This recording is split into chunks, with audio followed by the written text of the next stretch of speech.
یہ بات ہے 14 اگست 2023 کی۔ پاکستان کرکٹ بورڈ کی طرف سے جشن آزادی کے موقع پر ایک چھوٹی سی ڈاکومنٹری اپلوڈ کیا جاتا ہے جس میں پاکستان کرکٹ کے سٹارز کو ان کے فتوحات کے ساتھ دکھایا جاتا ہے۔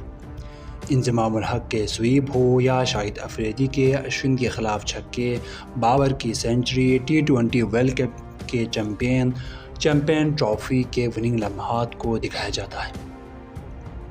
ساتھ ہی ساتھ بینظیر بھٹو، ذوالفقار علی بھٹو اور یہاں تک کہ شیخ حسینہ واجد کو بھی دکھایا جاتا ہے جس کا پاکستان کرکٹ سے کچھ بھی تعلق نہیں ہے۔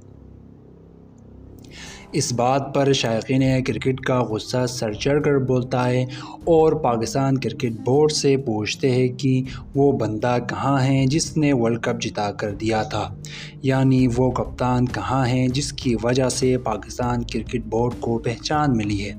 پاکستان کرکٹ بورڈ کی اس حرکت پر کرکٹ کے مداح ٹویٹر پر شیم پی سی بی اور ڈوب مرو پی سی بی کا ٹرینڈ چلاتے ہوئے نظر آتے ہیں۔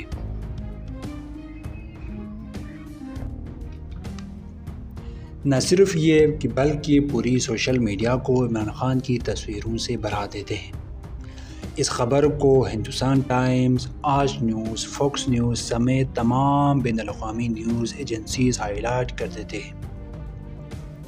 جس دیش کو ہم یہ مشورہ دیتا رہتا تھا کہ کھیل اور سیاست کو الگ رکھنا چاہیے، یعنی کہ ہمارے پڑوسی ہندوستان کو، لیکن ادھر دیکھا جائے تو خود ہی ہماری قول و فعل میں ہی تضاد ہے۔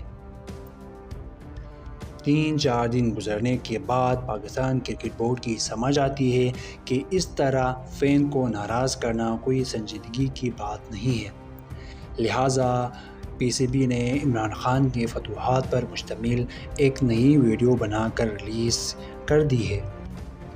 نہیں معلوم کہ مائنس عمران خان کا مشورہ پاکستان کرکٹ بورڈ کو کس نے دیا تھا، تاہم ہماری پی سی بی سے ایک چھوٹی سی ونتی ہے کہ کھیل اور سیاست کو الگ رکھا جائے، کیونکہ کرکٹ ہی ایک ایسی چیز ہے جس میں پاکستانی عوام رنگ، نسل، فرقہ، مذہب بھول کر یکجا ہوتے ہیں، یعنی یہ ایک قومی اتحاد کا ذریعہ ہے۔